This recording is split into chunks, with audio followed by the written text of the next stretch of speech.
اصطفى أما بعد.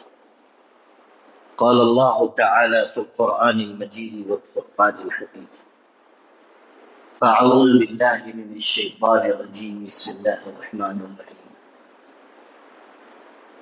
فمن ثقلت موازينه فأولئك هم المفلحون ومن خفت موازينه فأولئك الذين خسروا أنفسهم في جهنم خالدون.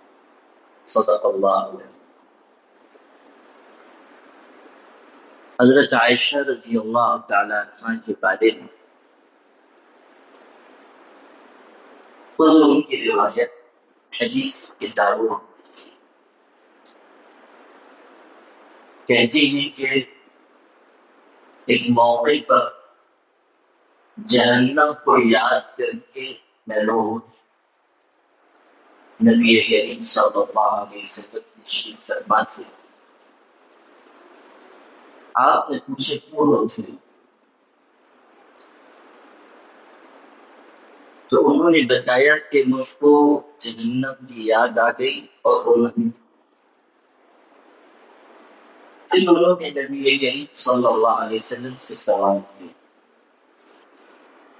دریافت کیا اللہ کے نبی صلی اللہ علیہ وسلم آپ اپنے گھر کے لوگوں کو آخرت میں یاد فرمائیں؟ حضور صلی اللہ علیہ وسلم نے اس کے جواب میں نشان فرمایا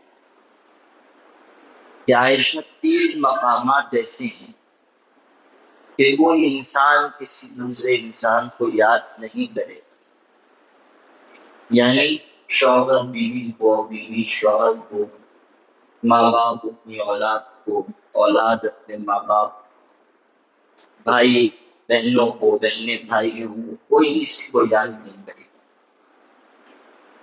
پھر آپ نے اس کی تفصیل بیان کی کہ جب اعمال توڑنے کا ترازو رکھا جائے گا اس وقت کوئی کسی کو یاد نہیں کرے گا، یہاں تک کہ یہ معلوم ہو جائے کہ اس کا نیکیوں کا پلڑا بھاری ہے یا برائی.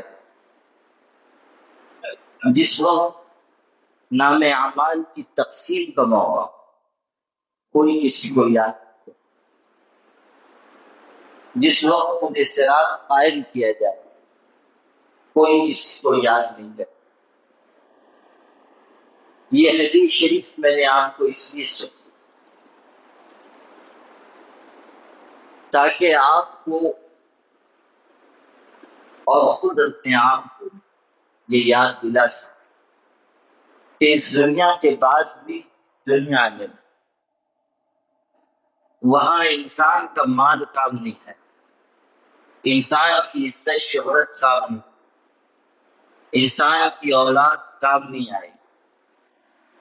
ہماری بہت بڑی دکان ہو آخرت میں کام آنے والی، ہمارا اونچا مکان ہو آخرت میں کام آنے والا ہے. ہزاروں لوگ ہمارے پیچھے چلنے والے ہیں آخرت میں کام آنے والا ہے.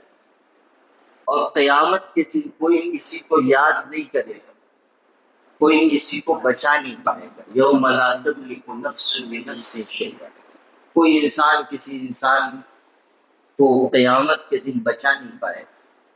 والامر یومئذ، جو اختیار ہو سب اللہ کے. اس دن جو چیز کام آنے والی وہ نیکی. قیامت کے دن جو چیز انسان کو نفع پہنچانے والی وہ اس کا اچھا عمل. نیکی چاہے چھوٹی ہی کیوں نہ ہو انسان کے لیے آخرت کا توشہ. نبی کریم صلی اللہ علیہ وسلم نے ارشاد فرمایا کسی نیکی کو معمولی مت سمجھو، چاہے اپنے بھائی سے اچھے چہرے کے ساتھ ملنا ہی کیوں نہ ہو. یعنی ہم کسی کو کچھ دے نہیں رہے لیکن ہم اچھی طرح کسی سے پیش آ رہے، مسکرا کر کسی سے مل رہے، یہ بھی نیکی ہے، اس پر بھی اجر ہے. نبی کریم صلی اللہ علیہ وسلم بتا رہے ہیں کسی نیکی کو معمولی مت سمجھو. بہت سے چھوٹے چھوٹے اعمال، چھوٹی چھوٹی نیکیاں ایسی ہیں جن کا کرنا بہت آسان اور آخرت میں ان کا اجر بہت بڑا ہے، لیکن ہم لوگوں کی توجہ نہیں جاتی۔ ہم لوگ اپنی آخرت کی فکر کے ساتھ ان اعمال کو اپناتے نہیں۔ آپ حدیث شریف میں پڑھیے، نبی کریم صلی اللہ علیہ وسلم نے ارشاد فرمایا کہ جو اچھی طرح وضو، من توضأ فاحسن الوضو، جو وضو کرتا ہے اور اچھی طرح وضو کرتا ہے، اس کے بعد 2 رکعت نماز پڑھتا ہے، صرف 2 رکعت، لیکن نماز وہ جس میں اس کا دل بھی حاضر ہے اور اس کی توجہ اللہ کی طرف ہو۔ 2 رکعت نماز پڑھ رہا ہے، پوری طرح متوجہ ہو کر پڑھ، یُؤْمِنُ بِهِمَا بِوَجْهِهِ وَقَلْبِهِ، یہ حدیث کے الفاظ کہ اس طرح پڑھتا ہے کہ چہرہ بھی قبلہ رخ ہے، دل بھی اللہ کی طرف متوجہ ہے۔ یہاں یہ بات سمجھنے کی ہے کہ ہم جب نماز میں کھڑے ہوتے ہیں قبلہ رخ، اگر قبلہ کی طرف سے رخ ہٹ جائے نماز نہیں ہو۔ انسان کے لیے جسم کو قبلہ کی طرف رکھنا ضروری ہے۔ انسان کا جسم ہے، اس کو قالب بھی کہتے ہیں، جسم کو قالب بھی کہتے ہیں۔ تو انسان کے قالب کے لیے، جسم کے لیے قبلہ خانہ کعبہ ہے، اور انسان کے قلب کے لیے، اس کے دل کے لیے قبلہ اللہ کی ذات ہے۔ قالب کو انسان خانہ کعبہ کی طرف متوجہ کرے اور قلب کو انسان اللہ کی طرف متوجہ کرے۔ تو اگر آدمی وضو کرتا ہے، اچھی طرح وضو کرتا ہے اور پھر 2 رکعت نماز توجہ کے ساتھ پڑھتا ہے، نبی کریم صلی اللہ علیہ وسلم نے فرمایا اس کی مغفرت کر دی جاتی۔ اب آپ سوچئے عمل کتنا چھوٹا ہے، کتنا آسان ہے۔ آدمی اچھی طرح وضو کرے، 2 رکعت توجہ کے ساتھ نماز پڑھے، اللہ کے پاک نبی صلی اللہ علیہ وسلم بشارت دے رہے ہیں کہ اس کے لیے جنت ہے، اس کے لیے مغفرت ہے۔ ہم میں سے کون ہے جو اس نیت سے 2 رکعت نماز پڑھتا ہو؟ اور حضور صلی اللہ علیہ وسلم نے ارشاد فرمایا کہ جو آدمی دن رات میں 12 رکعت نماز پڑھتا ہے، یعنی فرائض کے علاوہ 12 رکعت نماز دن رات میں پڑھتا ہے، یعنی کل ملا کر 12 رکعت ہو رہی ہے۔ آپ غور کیجئے، یہ کوئی بہت 200-400 رکعت کی بات نہیں ہے۔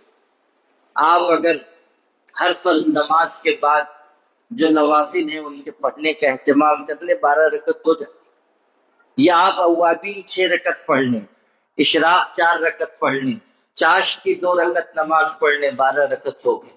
تو فرمایا دن رات میں جو 12 رکعت نماز پڑھے گا، اللہ اس کے لیے جنت میں ایک محل بنا دے، بن اللہ لہ بیتا فی الجنہ، 12 رکعت نماز، اور اس پر وعدہ جنت کے محل کا ہے، جنت کے مکان کا ہے۔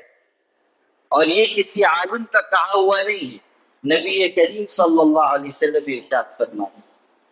آپ وضو کریں، اگر آپ اچھی طرح وضو کریں، نیت کو حاضر رکھیں، نبی کریم صلی اللہ علیہ وسلم فرما رہے ہیں کہ انسان کے اعضائے وضو سے گناہ سڑیں گے، یہاں تک کہ اس کے ناخن کے نیچے سے بھی گناہ نکل جائے۔ اسی طرح یہ بھی ارشاد فرمایا کہ جو وضو سے فارغ ہوتا ہے، اس کے بعد کہتا ہے اشہد ان لا الہ الا اللہ وان محمد عبدہ ورسولہ۔ بھلا بتاؤ یہ کہنا کچھ مشکل چیز ہے؟ صرف اتنا کلمہ کہنا، وضو کیا اور یہ کہا اشہد ان لا الہ الا اللہ وان محمد عبدہ ورسولہ۔ حضور صلی اللہ علیہ وسلم نے فرمایا کہ اس کہنے والے کے لیے جنت کے 8 دروازے کھول دیے جاتے ہیں کہ جس دروازے سے چاہے جنت میں داخل ہو جائے۔ وضو کرنا ہے اور وضو کے بعد یہ کہنا ہے اشہد ان لا الہ الا اللہ وان محمد عبدہ ورسولہ۔ اور یہ بھی نہیں کہ آپ کو کہا گیا کہ وضو کیجیے اور 100 مرتبہ وضو خانے پہ بیٹھ کے یہ تسبیح پڑھیے، نہیں، ایک مرتبہ انسان نے اپنی زبان سے کہا اشہد ان لا الہ الا اللہ وان محمد عبدہ ورسولہ، جنت کے 8 دروازے کھل جائیں۔ جس دروازے سے چاہے جنت میں داخل ہو جائے۔ آپ غور کیجیے عمل کتنا آسان ہے اور اجر کتنا بڑا ہے، اور اجر بیان کرنے والا کوئی عالم نہیں، نبی کریم صلی اللہ علیہ وسلم نے، جن کے کہے ہوئے میں کوئی شک نہیں ہو سکتا۔ آپ اذان سن رہے ہیں، اذان کہنے والے کے بارے میں آپ نے یہ فضیلت سنی ہو کہ مؤذن جب اذان کہتا ہے، جہاں تک اس کی آواز جاتی ہے، جو چیز ہے خشک و تر، ہر ذرہ اس کے لیے قیامت کے دن گواہی دے گا اور اس کے لیے مغفرت کر دی جاتی ہے۔ آپ یہ فضیلت مؤذن کے تو سنتے آئے ہیں کہ جہاں تک اس کی آواز پہنچے گی اس کے لیے ہر خشک و تر قیامت کے دن گواہی دے، ہر ذرہ گواہی دے گا کہ اللہ تیری کبریائی، تیری توحید اس نے بیان کی۔ لیکن آپ کو ہر آدمی مؤذن نہیں ہو سکتا، ہر آدمی اذان کہنے کا عادی نہیں ہو سکتا۔ بہت سے وہ ہیں جو اذان دینے کے اہل نہیں، اذان کے لیے آپ کو کھڑا کرتے ہیں تو وہ اذان میں سورہ اخلاص بھی داخل کرتے ہیں۔ آپ دیکھیں کہ کچھ لوگوں کو اذان دینے کے لیے کھڑا کیا جائے، ادھر کا ادھر کرتے، تو آپ مؤذن نہیں بن پا رہے، آپ اذان دینے کے عادی نہیں۔ لیکن نبی کریم صلی اللہ علیہ وسلم فرما رہے ہیں کہ جو آدمی اذان سنتا ہے اور جیسے مؤذن کہتا جاتا ہے یہ اس کو دہراتا جاتا ہے، یعنی مؤذن کہہ رہا ہے اللہ اکبر اللہ اکبر، یہ کہہ رہا ہے اللہ اکبر اللہ اکبر، اذان کا جواب دے رہا ہے۔ مؤذن کہہ رہا ہے اشہد ان لا الہ الا اللہ، یہ کہتا ہے اشہد ان لا الہ الا اللہ۔ تو جو مؤذن کے کہے ہوئے کلمات کا جواب دیتا ہے ان کو دہراتا ہے، حدیث میں ہے جو اجر مؤذن کو ملے گا وہی اس کو بھی ملے گا۔ بات سمجھ میں آئی؟ جو مؤذن کے لیے اجر ہے اللہ وہی اجر اس کو عطا فرمائے گا۔ یعنی جیسے مؤذن کے لیے مغفرت کی بات ہے، اللہ تعالیٰ اس کہنے والے شخص، اذان کا جواب دینے والے شخص کی بھی مغفرت فرمائے۔ آپ غور کیجیے، اذان کا جواب دینا کوئی مشکل کام ہے، لیکن آپ دیکھیں کہ ہمارے سماج اور معاشرے میں اس کا کوئی مزاج نہیں۔ لوگ اذان کے وقت بھی بات چیت کر رہے ہیں، اذان سن رہے ہیں، اپنی بات روکتے نہیں ہیں، اذان کا جواب نہیں دیتے۔ عمل مختصر ہے لیکن ہم کو اس کی بھی توفیق نہیں ہوتی۔ عمل مختصر ہے لیکن ہم اس پر اللہ تعالیٰ کے ہاں توشہ جمع کرنے کی نیت سے عمل پیرا نہیں ہو رہے۔ چھوٹی چھوٹی نیکیاں ہیں جو ہمارے لیے آخرت میں کام آنے والی ہیں۔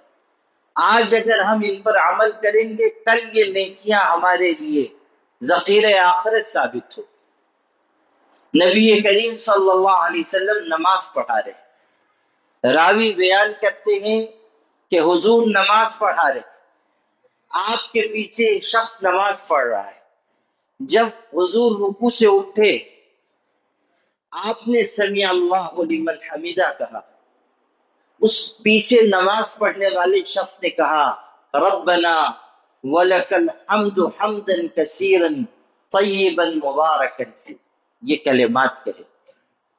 جب نماز ہوئی نبی کریم صلی اللہ علیہ وسلم نے ارشاد فرمایا تم میں سے کس نے یہ کلمہ کہا تھا؟ ربنا لک الحمد حمدا کثیرا طیبا مبارکا فیہ، کس نے یہ کلمہ کہا؟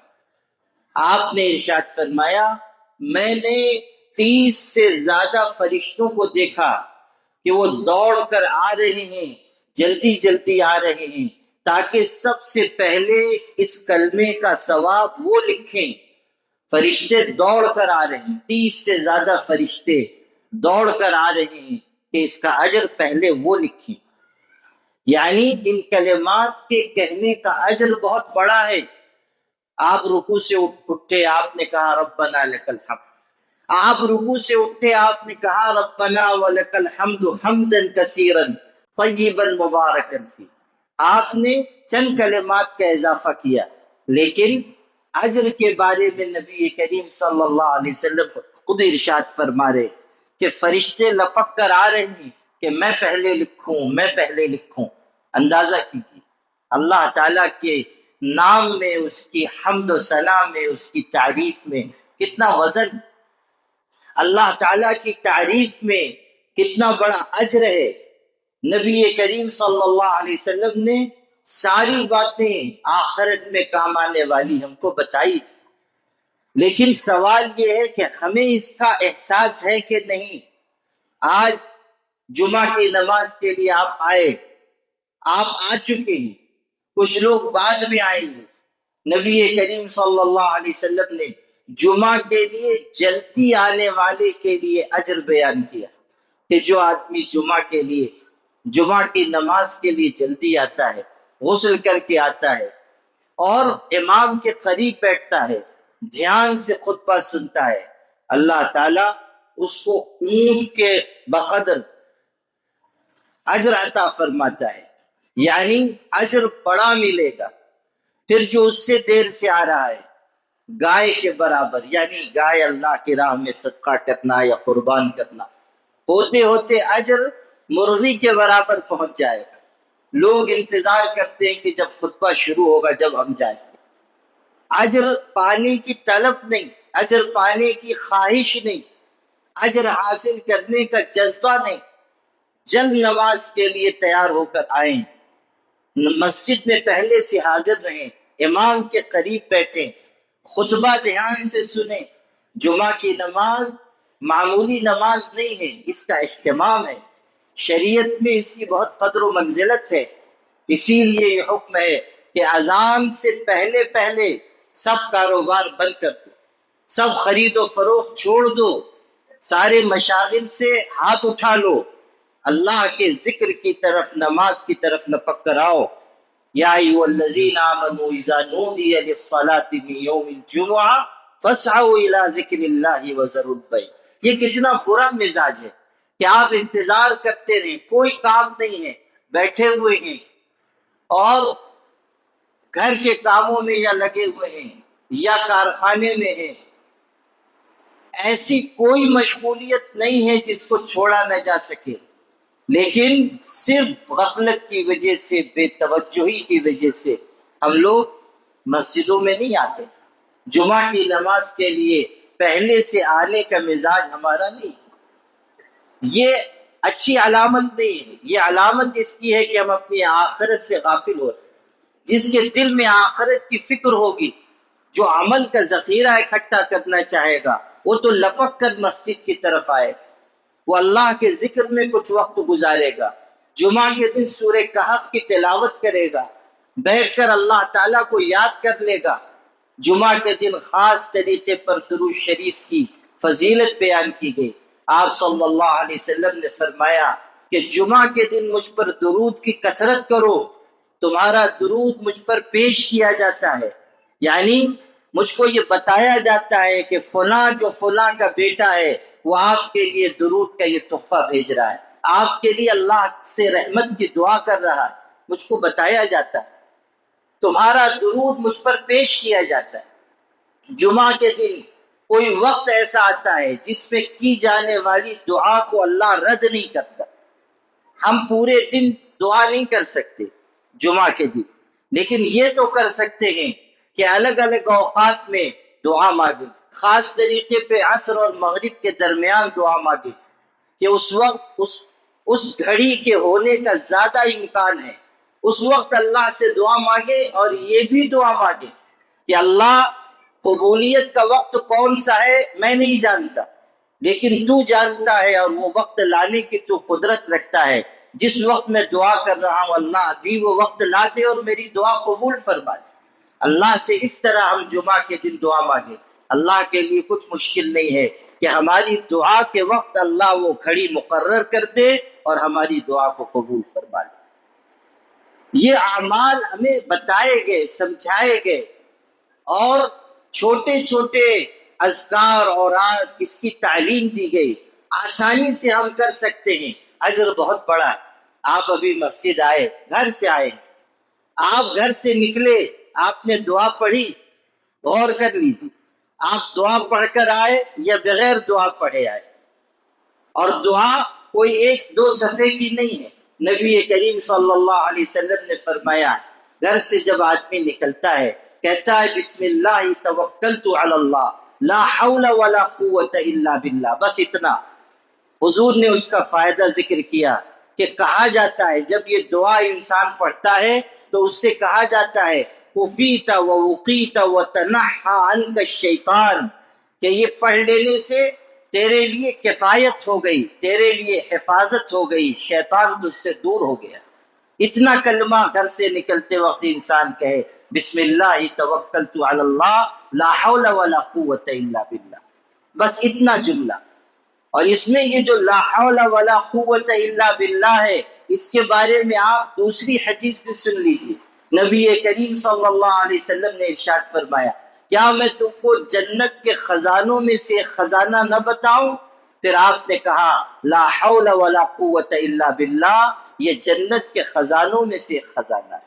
اتنا کلمہ کتنا مختصر ہے، کتنا آسان ہے. لا حول ولا قوت الا باللہ جنت کے خزانوں میں سے ایک خزانہ ہے. اس میں 99 بیماریوں سے شفا ہے، پریشانیوں سے اس میں نجات ہے.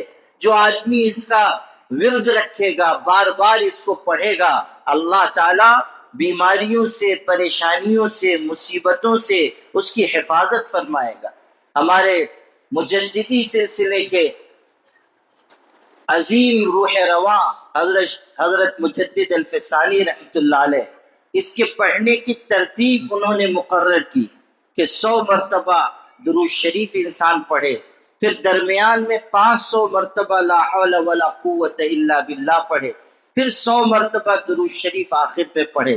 کوئی پریشانی ہو، کوئی مصیبت ہو، کوئی رنج پیش آ رہا ہو، کوئی بڑا معاملہ سامنے ہو، انسان یہ ذکر کرے، پھر اللہ سے دعا مانگے، اللہ اس کی مدد فرمائے گا. بزرگوں کا تجربہ ہے کہ اس عمل کو کرنے سے اللہ کی مدد بہت جلد انسان کو نصیب ہوتی ہے. یہ ذکر اللہ تعالیٰ کی رحمت کو متوجہ کرتا ہے، پریشانیوں کو دفع کرنے میں یہ اکثیر ثابت ہوتا ہے. لا حول ولا قوت الا باللہ. آپ نماز کے بعد دعا مانگتے ہیں، ایک دعا کا آپ اضافہ کر لیں، اللہم اغفر لی وللمؤمنین والمؤمنات والمسلمین والمسلم، حدیث میں ہے. اور یہ حدیث طبرانی میں آئی ہے. نبی کریم صلی اللہ علیہ وسلم نے ارشاد فرمایا کہ جو مسلمانوں کے لیے مغفرت کی دعا مانگتا ہے، اللہ تعالیٰ ہر مومن کی طرف سے اس کو ایک نیکی عطا کرتا ہے. آپ غور کیجئے کہ آج دنیا میں لگ بھگ 2 ارب مسلمان ہیں. اگر آپ سب مسلمانوں کے لیے ان الفاظ میں دعا مانگ رہے ہیں کہ اے اللہ میری اور سب مسلمان مردوں عورتوں کی مغفرت فرما، تو آپ کو 2 ارب نیکی ملے گی. ہر مومن کی طرف سے آپ کو ایک نیکی ملے گی. اور یہ ان لوگوں کے بارے میں ہے جو زندہ ہیں. بعض محدثین اور علماء نے اس کی وضاحت کی کہ جو مومن دنیا سے جا چکے، جو قبر میں ہے، اللہ ان کی طرف سے بھی نیکی عطا فرمائے گا. اگر آپ ان کو جوڑ لیں تو کتنی نیکی ہوگی.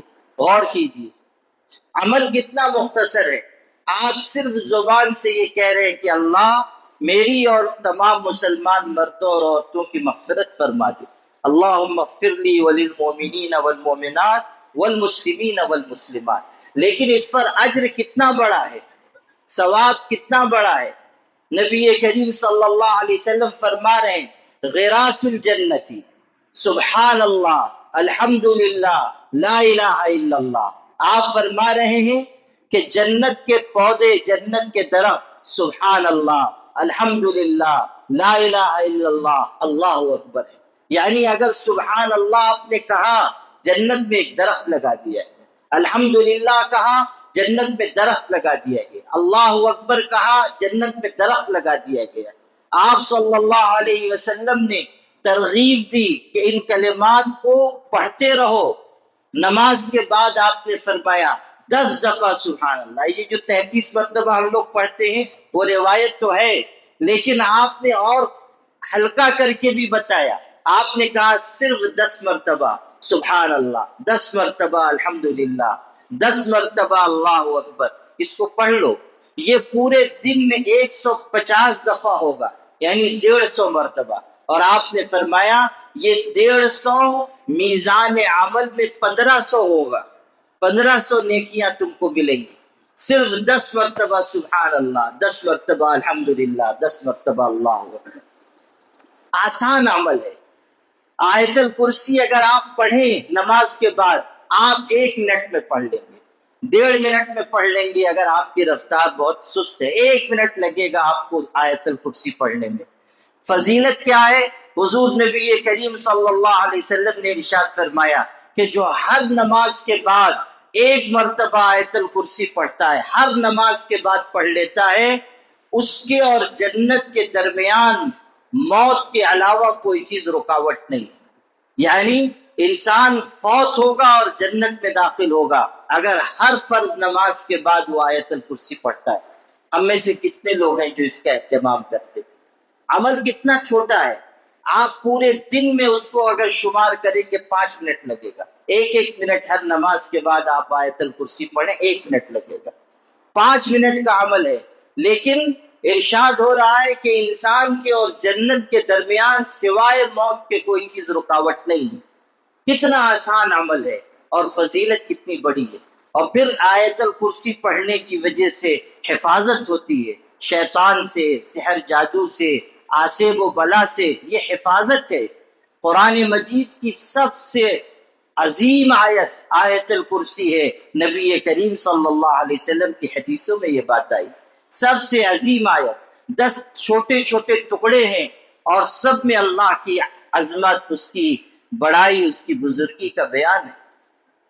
تو اعمال اگر ہم اکٹھا کرنا چاہیں، چھوٹے چھوٹے عمل بھی ہم اکٹھا کرتے جائیں گے، آخرت کا توشہ ہوگا. اور یہ تو اوراد، اذکار، نماز، وضو، دعا کے بارے میں میں نے عرض کیا. ہم سماج میں جی رہے ہیں.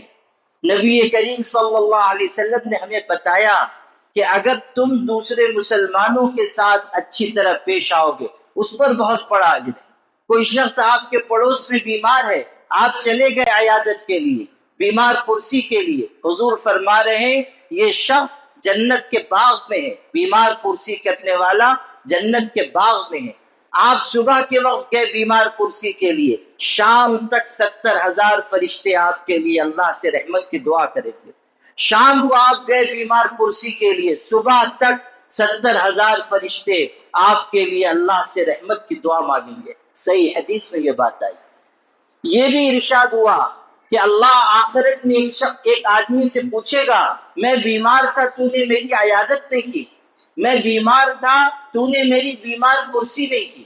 آپ غور کیجئے، اللہ تعالیٰ بیمار ہو سکتا ہے، اللہ کو کوئی تکلیف ہو سکتی ہے؟ کبھی نہیں. لیکن بیمار پرسی کی فضیلت بیان کرنے کے لیے نبی کریم صلی اللہ علیہ وسلم بیان کر رہے ہیں کہ اللہ قیامت کے دن کہے گا میں بیمار تھا تو نے میری بیمار پرسی نہیں کی. یعنی تمہارے آس پاس پڑوس میں کوئی بیمار تھا، اگر تم اس کی بیمار پرسی کرتے مجھ کو وہیں پاتے.